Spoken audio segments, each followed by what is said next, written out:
Hello welcome to Krishna academy. Friends, આજે આપણે standard 10 subject English Gala assignment 2022 આજે paper number 4 section B question answer જોશું મિત્રો. તો આની પહેલા પેપર નંબર 2 ના પાંચ વિભાગ એટલે સેક્શન એ થી ઈ મુકાઈ ગયા છે અને પેપર નંબર 3 ના પણ section A B C D E 5 section મુકાઈ ગયા છે મિત્રો. તો પેપર નંબર 4 નો પણ એ વિભાગ મુકાઈ ગયો છે. આપણે પેપર નંબર 4 નો આજે બી વિભાગ જોશું મિત્રો. તો ક્રિષ્ના એકેડમીને સબસ્ક્રાઇબ કરી લેજો. ગુજરાતીના પણ 5 વિડીયોઝ મુકાઈ ગયા છે. ક્રિષ્ના એકેડમી સર્ચ કરીને જોઈ લેશો મિત્રો. આજે આપણે સેક્શન બી 4 બી છે 2022 એસાઇનમેન્ટ. સેક્શન બી ની અંદર આપણે પહેલા તો પોયમ છે મિત્રો. Read the stanza and answer the question. તો પોયમની આ લીટી વાંચીને તેનું આપણે ગુજરાતી કરીશું. પછી તેના 3 પ્રશ્નોના જવાબ પણ આપીશું. કેવી રીતે શોધી શકાય તે જોઈશું મિત્રો. તો પહેલા ગુજરાતી જોઈએ મિત્રો. I want to see and touch and hear. Though there are dangers there are fears. તો શું કહેવા માંગે છે કવિ કે ધો એટલે છતાં, જો કે. તો રસ્તામાં શું છે? મારા રસ્તામાં ધેર આર ડેન્જર્સ એટલે કે જોખમ છે, ભય છે. ધેર આર ફિયર્સ એટલે જોખમ કે ભય થાય એક જ મિત્રો. આ જોખમ ને આ થશે ભય. તો રસ્તામાં મારા રસ્તામાં આગળ વધું છું ત્યારે મારા રસ્તામાં જોખમો છે. ડેન્જર્સ એટલે જોખમો છે. ફિયર્સ એટલે ડર છે, ભય છે. તો હું એ ડરને ભયને વોન્ટ ટુ સી જોવા માંગુ છું. ટચ એટલે સ્પર્શ કરવા માંગુ છું અને હિયર એટલે સાંભળવા માંગુ છું. I will smile my smiles and dry my tears.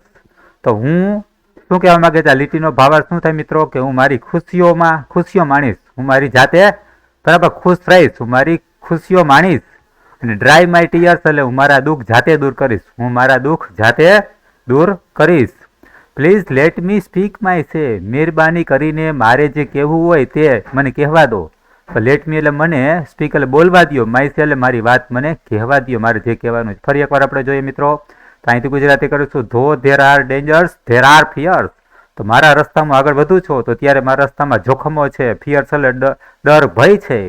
તો હું એ ડરને સી એટલે જોવા માંગુ છું. ટચ એટલે સ્પર્શ કરવા માંગુ છું. હિયર એટલે સાંભળવા માંગુ છું. I will smile my smiles. તો આ પંક્તિનો ભાવાર્થ એવો થાય કે હું મારી ખુશીઓ માણીશ અને ડ્રાય માય ટીયર્સ મારા દુઃખને જાતે દૂર કરીશ. Please let me speak my સે. પ્લીઝ મહેરબાની કરીને મને સ્પીક એટલે બોલવા દો, મારી વાત મને રજૂ કરવા દો. આ પંક્તિનો ભાવાર્થ થયો, ગુજરાતી થયું. હવે 3 એના પ્રશ્ન જોઈએ. 16, 17 અને 18. તો 16મી લીટીમાં 16મો પ્રશ્ન છે કે વિચ લાઇન સો ધેટ. તો કઈ પંક્તિ એવું દર્શાવે છે કે poetess is aware of the difficulties in life. તો એવી કઈ પંક્તિઓ છે કે જે દર્શાવે છે બરાબર કે કવિયત્રી છે એને ખબર છે કે રસ્તામાં જીવનમાં મુશ્કેલીઓ તો આવવાની છે. રસ્તામાં કે માર્ગમાં જીવનમાં મુશ્કેલીઓ આવવાની છે તેનાથી એ માહિતગાર છે, સજાગ છે. તો કવિયત્રી છે જીવનમાં જે મુશ્કેલીઓ આવે એનાથી સજાગ છે. એવી કઈ પંક્તિઓ છે? તો ધો ધેર આર ડેન્જર્સ. તો રસ્તામાં ભય જોખમ છે ને ફિયર્સ એટલે ડર છે. આ પંક્તિ છે મિત્રો. તો ધો there are dangers and there are fierce. આ બીજી લીટી આવશે મિત્રો. રસ્તામાં જોખમો છે તો એનાથી કવિત્રી માહિતગાર છે. કઈ પંક્તિઓ છે? તો બીજી લીટી છે મિત્રો. કઈ છે? બીજી લીટી છે. તો કઈ પંક્તિઓ છે કે જે કવિત્રીને ખબર છે કે જીવનમાં તો મુશ્કેલી આવવાની છે? તો બીજી લીટી છે મિત્રો. આમાં ધો there are dangers there are fierce. એનો જવાબ થયો. પ્રશ્ન number 17. Please let me speak my સે. તો મહેરબાની કરીને મને મારી વાત રજૂ કરવા દો. આ પંક્તિનો ભાવાર્થ શું થાય? તો let me express my feeling and my opinion. તો ચાલો મહેરબાની કરીને મારી ફિલિંગ એટલે લાગણીઓ અને મારો મત, મારે જે કહેવું હોય તે મને વ્યક્ત કરવા દો. બરાબર. તો આ પંક્તિનો આપણે ભાવાર્થ કહેવાનો છે મિત્રો છેલ્લી લીટીનો. તો છેલ્લી લીટીનો અર્થ શું થાય કે please let me speak my સે મીન્સ તો મહેરબાની કરીને મને મારી વાત કહેવા દો. એટલે લેટ મી એક્સપ્રેસ એટલે વ્યક્ત કરવા દો મારી ફિલિંગ એટલે લાગણી, અને ઓપિનિયન એટલે મારા મત, મારી વાતને રજૂ કરવા દો. 18મો પ્રશ્ન છે write the rhyming words in the poem. કાવ્યના રાઇમિંગ વર્ડ એટલે કે સરખા ઉચ્ચાર આવતા હોય છે એવા શબ્દો રાઇમિંગ વર્ડ. તો ફિયર્સ અર્થ આવ્યું ફિયર્સ, ટીયર્સ તો EARS બધું સરખું. તો ઉચ્ચાર સરખો આવવો જોઈએ મિત્રો. પ્રાસ મળવા જોઈએ. ફિયર્સ ને ટીયર્સ. તો આમાં કેટલા રાઇમિંગ વર્ડ છે મિત્રો? અહીંયા ફિયર્સ અને ટીયર્સ એક જ છે મિત્રો. ફિયર્સ અને ટીયર્સ રાઇમિંગ વર્ડ ક્યાં છે મિત્રો? આ કાવ્યના એટલે કે આ પંક્તિના ફિયર્સ અને ટીયર્સ. તો write the rhyming words in the poem. કાવ્યના રાઇમિંગ વર્ડ ક્યાં છે? ફિયર્સ અને ટીયર્સ. હવે આપણે બ્લેક બુકનો પાર્ટ છે મિત્રો. યુધિષ્ઠિર વાળો છે. તો read the paragraph and answer the question. નીચેનો પેરેગ્રાફ વાંચો અને પ્રશ્નના જવાબ 5 આપવાના છે મિત્રો. તો આ 5 પ્રશ્નોના જવાબ છે 19 થી 19, 20, 21, 22 ને 23. પહેલા આપણે પેરેગ્રાફ જોઈએ, બ્લેક બકનો પેરેગ્રાફ છે. તો Yudhishthir continued to climb up the mountain path. તો યુધિષ્ઠિરે કન્ટિન્યુડ એટલે ચાલુ રાખ્યું. માઉન્ટેન એટલે પર્વતના રસ્તાઓ, પાથ એટલે પર્વતના રસ્તાઓ ચડવાનું ચાલુ કર્યું. When he was at the end of his journey. તો યુધિષ્ઠિર છેલ્લે એકલા જ બેચ્યા હતા. 4 પાંડવો અને 1 દ્રૌપદી રસ્તામાં મરી ગયા હતા. બરાબર, એનું મૃત્યુ થઈ ગયું હતું. છેલ્લે યુધિષ્ઠિર એકલા બેચ્યા હતા. તો એકલા હતા તેને માઉન્ટેન એટલે પર્વતના રસ્તાઓને ક્લાઇમ્બર એટલે ચડવાનું ચાલુ કર્યું. When he was at the end of his journey. જ્યારે યુધિષ્ઠિર પોતાની યાત્રાના અંતિમ પડાવમાં હતા. જ્યારે યુધિષ્ઠિર પોતાની યાત્રાના અંતિમ પડાવમાં હતા તો હી સો a strange light all around હિમ. તો યુધિષ્ઠિરે પોતાની આજુબાજુમાં એક વિચિત્ર પ્રકાશ જોયો. તેની આજુબાજુમાં એક વિચિત્ર પ્રકાશ જોયો.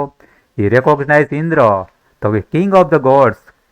તો તેને ખબર પડી કે આ વિચિત્ર જે પ્રકાશ છે તે બીજું કોઈ નહીં પણ ઇન્દ્ર ભગવાન છે. કોણ છે? તે ઇન્દ્ર ભગવાનને રેકોગ્નાઇઝ ઓળખી ગયા. યુધિષ્ઠિર ઇન્દ્ર ભગવાનને ઓળખી ગયા. તો કોણ હતા ઇન્દ્ર ભગવાન? The king of the gods. તો બરાબર દેવોના રાજા હતા. દેવોના રાજા હતા. કમિંગ એટલે આવી રહ્યા હતા. Towards him in his chariot. તો ઇન્દ્ર ભગવાન છે દેવોના રાજા હતા. તે પોતાના રથની અંદર બરાબર યુધિષ્ઠિર તરફ આવી રહ્યા હતા. વેન હી કેમ ક્લોઝ. જ્યારે આ ઇન્દ્ર ભગવાન યુધિષ્ઠિરની બાજુમાં આવ્યા તો Indra stepped down from the chariot. તો યુધિષ્ઠિરની બાજુમાં ઇન્દ્ર ભગવાન આવ્યા, ક્લોઝ એટલે નજીક આવ્યા. તો ઇન્દ્ર ભગવાન છે સ્ટેપ ડાઉન એટલે નીચે ઉતર્યા. ચેરિયટ એટલે રથમાંથી નીચે ઉતર્યા અને કહ્યું યુધિષ્ઠિરને, get in two the chariot Yudhishthira. તો ઇન્દ્ર ભગવાને કહ્યું યુધિષ્ઠિરને, યુધિષ્ઠિર મારા રથમાં બેસી જા, મારા રથમાં બેસી જા. I have come here to take you to heaven. તો યુધિ બરાબર ઇન્દ્ર ભગવાને યુધિષ્ઠિરને કીધું કે હું અહીંયા આવ્યો છું, તને હેવન એટલે સ્વર્ગમાં લઈ જવા માટે આવ્યો છું. But Yudhishthir refuse to do so because he did not want to go to heaven without his brothers and Draupadi. તો ઇન્દ્ર ભગવાને વિનંતી કરી કે તું મારા રથમાં બેસી જા, હું તને હેવન એટલે સ્વર્ગમાં લઈ જવા માટે આવ્યો છું. પણ યુધિષ્ઠિરે રિફ્યુઝ એટલે ના પાડી, બેસવાની ના પાડી. કારણ કે he did not want to go to heaven, કારણ કે તેને સ્વર્ગમાં જવું ન હતું. without his brothers and Draupadi. તો એના ભાઈઓ અને દ્રૌપદી વિના એને સ્વર્ગમાં જવું નહોતું, કારણ કે તો રસ્તામાં મરી ગયા હતા. તો એના વિના એને સ્વર્ગમાં નહોતું જો. ઇન્દ્ર ભગવાન ના પાડી કે હું એકલો આવીશ નહીં, તમારા રથમાં બેસીશ નહીં. He therefore said. તેથી યુધિષ્ઠિરે કીધું ઇન્દ્ર ભગવાનને, if they all do not come with me, કે આ બધા મારા ચાર ભાઈઓ પાંડવો અને દ્રૌપદી કે મારી સાથે નહીં આવે તો I will not go with you, હું પણ તમારી સાથે આવીશ નહીં. When Indra heard his he smiled and said. જ્યારે ઇન્દ્ર ભગવાને આ વાત સાંભળી તો તે હસ્યા અને કીધું કે my dear Yudhishthir, why do you worry about them. તો જ્યારે ઇન્દ્ર ભગવાને આ વાત સાંભળી તો ઇન્દ્ર ભગવાન હસ્યા અને કીધું ભીમને આપણે યુધિષ્ઠિરને કીધું કે માય ડિયર યુધિષ્ઠિર, મારા વાલા Yudhishthir, why do you worry about them. શા માટે તું તારા 4 ભાઈઓની અને દ્રૌપદીની ચિંતા કેમ કરે છે? They are already in heaven. તેઓ તો ક્યારના પણ સ્વર્ગમાં પહોંચી ગયા. તેઓ મરીને સ્વર્ગમાં પહોંચી ગયા. કેવા છે? તો તેઓ તો ક્યારના સ્વર્ગમાં છે, એટલે કે તેઓ મરી ગયા ને રસ્તામાં. 4 પાંડવો અને દ્રૌપદી મરીને સ્વર્ગમાં પહોંચી ગયા છે. ક્યારના you alone will be allowed. તમને એકલાને જ. તો ઇન્દ્ર ભગવાને કીધું યુધિષ્ઠિર, તને એકલાને જ એલાઉડ એટલે પરવાનગી છે, એન્ટર એટલે પ્રવેશવાની સ્વર્ગમાં વિથ યોર લિવિંગ બોડી. તારા તું જીવતા શરીર સાથે તને સ્વર્ગમાં લઈ જવામાં આવશે. બાકી તારા 4 ભાઈઓ અને દ્રૌપદીને મરેલા છે, મરી ગયા પછી એને હેવન એટલે સ્વર્ગમાં લઈ ગયા. પણ તને એલાઉડ એટલે પરવાનગી છે, એન્ટર એટલે પ્રવેશવાની સ્વર્ગમાં, લિવિંગ એટલે જીવતા શરીર સાથે. Please get in to chariot. તો મહેરબાની કરીને રથમાં બેસી જા, ઇન્દ્ર ભગવાને કીધું. બરાબર, આટલો પેરેગ્રાફ છે મિત્રો. બરાબર, હવે આપણે એના 5 પ્રશ્નો જોશું. 19મો પ્રશ્ન, what happen at the end of the journey.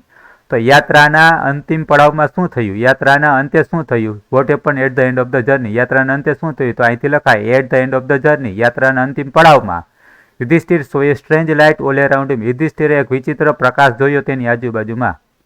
તો યાત્રાના અંતિમ પડાવમાં શું થયું મિત્રો? તો અહીંયા લખ્યું જ છે at the end of the journey. બીજી લીટીમાં at the end of the journey Yudhishthira saw a strange light all around him. યુધિષ્ઠિરે પોતાની આજુબાજુમાં એક વિચિત્ર પ્રકાશ જોયો. તો યાત્રાના અંતિમ પડાવમાં શું થયું મિત્રો? તો at the end of his journey. તો પોતાની યાત્રાના અંતિમ પડાવમાં Yudhishthir saw a strange light. યુધિષ્ઠિરે એક વિચિત્ર પ્રકાશ જોયો તેની આજુબાજુમાં. બીજી ને ત્રીજી લીટીમાં જવાબ છે મિત્રો. 20મો પ્રશ્ન, why had Indra come to Yudhishthir. શા માટે ઇન્દ્ર ભગવાન યુધિષ્ઠિર પાસે આવ્યા હતા? તો ઇન્દ્ર બરાબર હેડ કમ ટુ યુધિષ્ઠિર. તો ઇન્દ્ર ભગવાન યુધિષ્ઠિરની પાસે આવ્યા હતા એને હેવન એટલે સ્વર્ગમાં ટેકલે લઈ જવા માટે.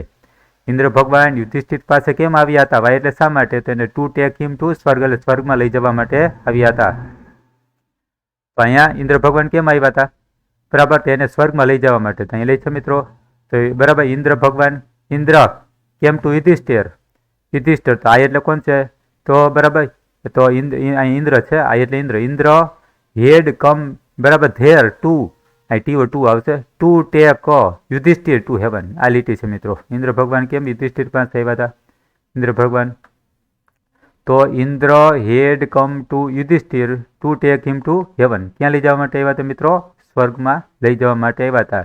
તો અહીંયા ટુ છે, T O to, to take him Yudhishthira એટલે હિમ ટુ સ્વર્ગ. અહીંથી એટલો જવાબ છે મિત્રો, to take him to heaven. તો Indra had come to Yudhishthira to take him to heaven. બરાબર, તો શું આવશે? To take him to heaven. પછી આપણે 21મો પ્રશ્ન જોઈએ. Why did Yudhishthira refuse to go with Indra? શા માટે યુધિષ્ઠિરે ઇન્દ્ર ભગવાન સાથે જવાની ના પાડી? અહીંથી લખાય વાય વાળો જવાબ તો કારણ કે દેવાય. કારણ કે તો યુધિષ્ઠિર ડીડ હોય તો રિફ્યુઝ નું થશે. Refuse to go to with Indra. યુધિષ્ઠિરે ઇન્દ્ર સાથે જવાની ના પાડી because he did not want to go to heaven. કારણ કે યુધિષ્ઠિરને સ્વર્ગમાં જવું નહોતું. વિધાઉટ એટલે વિના, તેના ભાઈઓ અને દ્રૌપદી વિના જવું નહોતું એટલે એને ના પાડી. તો પેલા લખી નાખો, Yudhishthir refuse to go with Indra આરે જવાની ના પડી બીકોઝ બરાબર. કેમ જવાની ના પડી? બીકોઝ બરાબર છે ને, Yudhishthira refuse to go to બરાબર heaven because he did not want to go to heaven without his brothers and Draupadi. તો યુધિષ્ઠિર રિફ્યુઝ એટલે કેમ ના પાડી? બીકોઝ કારણ કે હી ડીડ નોટ, કારણ કે તે ઈચ્છતા નહોતા ટુ ગો ટુ હેવન સ્વર્ગમાં જવા ન માગતા હતા. વિધાઉટ એટલે કોના વિના? એના બ્રધર્સ એટલે ભાઈઓ, અને દ્રૌપદી એટલે કે એની પત્ની એટલે દ્રૌપદી વિના જવા માંગતા નહોતા એટલે એને રિફ્યુઝ એટલે ના પાડી. તો અહીંયા એનો જવાબ છે મિત્રો 1, 2 ને 3 લીટીમાં છે. ત્રીજા પ્રશ્નનો જવાબ આ.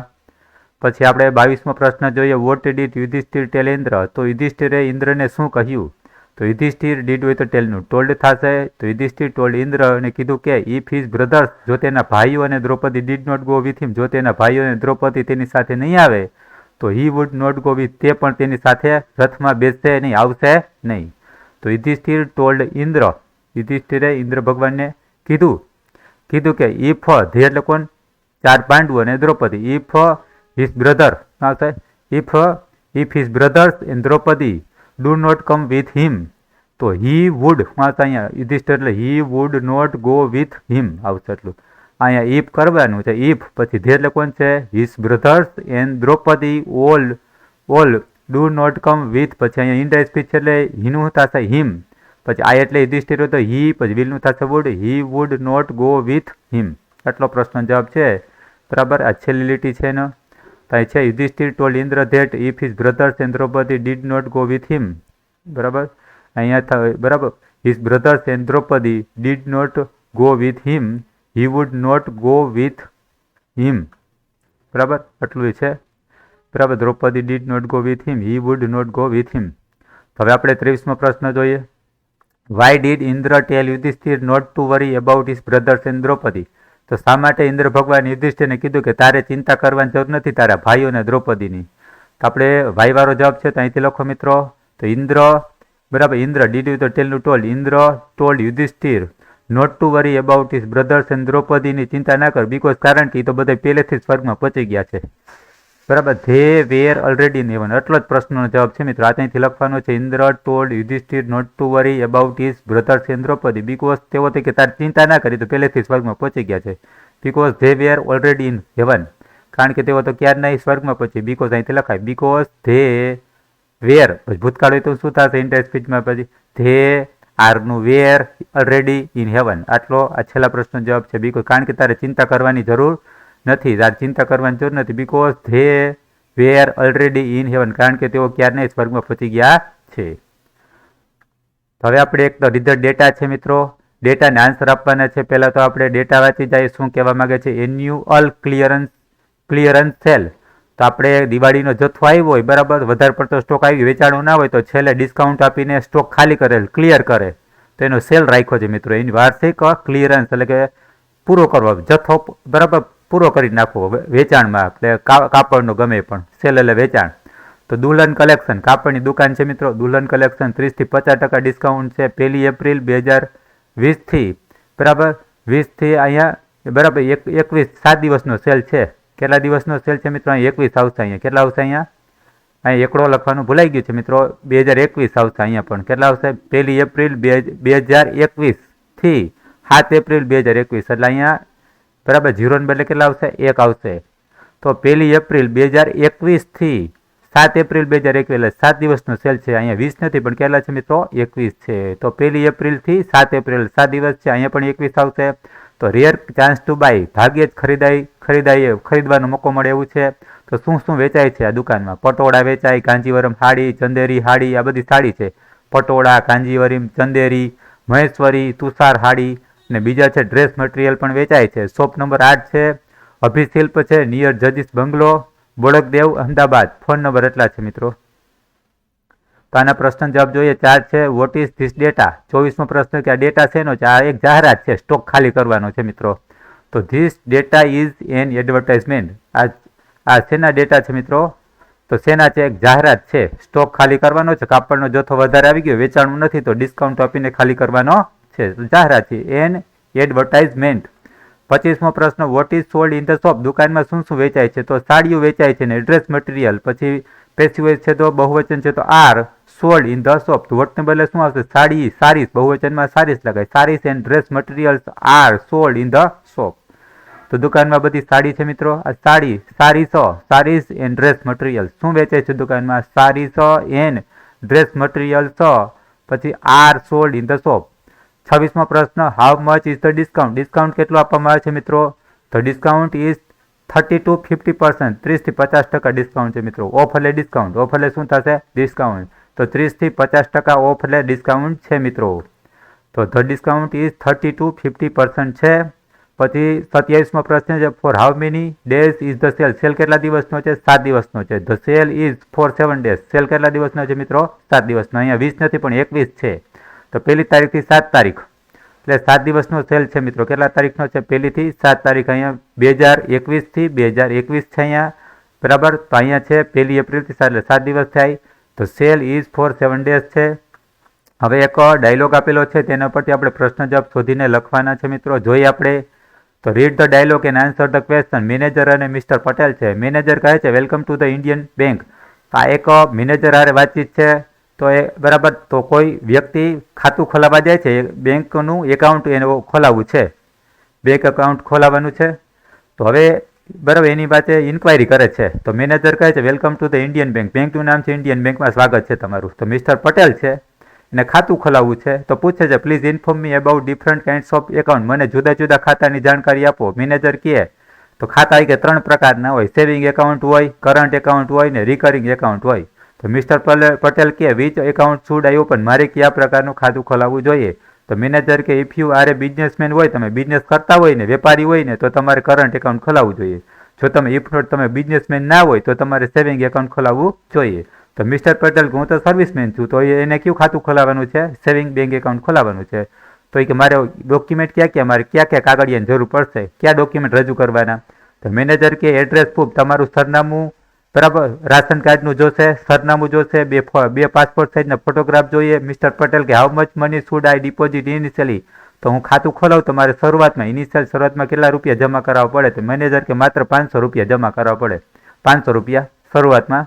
તો પટેલ કે mister Patel will you issue me chequebook? તમે મને ચેકબુક આપશો? તમે મને ચેકબુક આપશો? તો મેનેજર કે હા, but if you want A chequebook minimum balance of ₹1000 required. જો તમારે ચેકબુક જોતી હોય ને તો ઓછામાં ઓછું તમારે બેલેન્સ કેટલું દરરોજ ખાતામાં રાખવું પડે? કાયમી 1000 રૂપિયા જરૂરી છે. ખાલી જો ચેકબુક ના જોતી હોય તો 500 રૂપિયા લે, પણ ચેકબુક જોતી હોય તો કેટલા રાખવા પડે? બરાબર 1000 રૂપિયા જરૂરી છે. તો mister Patel okay, give me a form, મને ફોર્મ આપો, હું ભરી દઉં. તો મેનેજર કે fill in the form and open and. તો તમે ફોર્મ ભરી નાખો અને ખાતું ખોલાવી લો. તો 28મો પ્રશ્ન છે, વિથ વિચ બેંક? કઈ બેંકમાં મિસ્ટર પટેલ ઈચ્છે છે ઓપન હિઝ બેંક એકાઉન્ટ? કઈ બેંકમાં એને ખાતું ખોલાવવું છે? તો ઇન્ડિયન બેંક છે મિત્રો. કઈ બેંક છે આમાં? ઇન્ડિયન બેંકમાં. મિસ્ટર પટેલને કઈ બેંકમાં ખાતું ખોલાવવાનું છે? તો ઇન્ડિયન બેંક આવે. કઈ આવશે મિત્રો? Indian bank. અહીંથી લખાય મિસ્ટર પટેલ, 10 હોય તો વોન્ટ થશે. તો mister Patel wants to open his bank account with બરાબર bank account with the Indian bank. તો mister Patel wants to open his bank account with the Indian bank આવશે મિત્રો. ક્યાં આવશે? ઇન્ડિયન બેંકમાં એને ખાતું ખોલાવવું છે. પ્રશ્ન 29 what type of account will mister Patel open? કયા પ્રકારનું ખાતું મિસ્ટર પટેલનું ખોલાવવાનું છે? તો બિઝનેસમેન હોય તો એને કરંટ ખોલાવવાનું, પણ મિસ્ટર પટેલ તો સર્વિસમેન છે, નોકરી કરે છે, એટલે સેવિંગ બેંક એકાઉન્ટ ખોલાવવાનું છે. તો mister Patel will open a saving bank account. કયું ખાતું ખોલાવશે? જો બિઝનેસમેન હોય તો કયું ખોલાવવું પડે? Current account. પણ મિસ્ટર પટેલ સર્વિસમેન છે, તેને કયું ખોલાવવું પડશે? સેવિંગ બેંક એકાઉન્ટ ખોલાવવાનું છે. તો mister Patel will open a saving bank account. 30મો પ્રશ્ન how much balance is required for the chequebook? તો ચેકબુક લેવી હોય, કસ્ટમર ચેકબુક લેવી હોય ખાતું ખોલાવનારને, તો કેટલા રૂપિયા બેલેન્સ રાખવું પડે? 1000 રૂપિયા. તો minimum 1000 rupees is required for the chequebook. Chequebook જોતી હોય તો મિનિમમ કેટલા રૂપિયા રાખવા પડે? 1000 રૂપિયા રિક્વાયર્ડ એટલે જરૂરી છે ફોર ધ ચેકબુક માટે. તો અહીં છેલ્લે લખેલું જ છે if you want A chequebook જોતી હોય તો કેટલું બેલેન્સ રાખવું પડે? 1000 રૂપિયા રિક્વાયર્ડ એટલે જરૂરી છે. બેલેન્સ કેટલું ઓછામાં ઓછું હોવું જોઈએ? 1000 રૂપિયા જરૂરી છે ચેકબુક જોતી હોય તો. બરાબર ને? Minimum 1000 rupees is required for the chequebook. પછી છેલ્લો પ્રશ્ન છે how much money should mister Patel deposit initially? તો કેટલા પૈસા મિસ્ટર પટેલે શરૂઆતમાં જમા કરવા પડે? 500 રૂપિયા. બરાબર. મિસ્ટર પટેલ શુડ ડિપોઝિટ કેટલા થશે? ડિપોઝિટ ઓનલી 500 રૂપીસ ઇનિશિયલી એટલે શરૂઆતમાં. તો છે ને, તો how much money should I deposit initially? તો ઓનલી 500 રૂપીસ. કેટલા જોશે? ઓનલી 500. શરૂઆતમાં શરૂઆતમાં એને ખાતું ખોલાવતી વખતે કેટલા જમા કરાવવા પડે? તો ઓનલી 500 રૂપીસ. તો છેલ્લા પ્રશ્નમાં છે કે mister Patel should deposit only 500 rupees. Only 500 rupees. બરાબર, ઇનિશિયલી. તો મિત્રો અહીં આપણો બરાબર વિડીયો છે 4B, paper number 4 section B પૂરો થાય છે. તો તમને જો ગમે વિડીયો તો લાઈક કરશો, શેર કરશો અને ક્રિષ્ના એકેડેમીને સબસ્ક્રાઈબ કરી લેજો. Okay, thank you.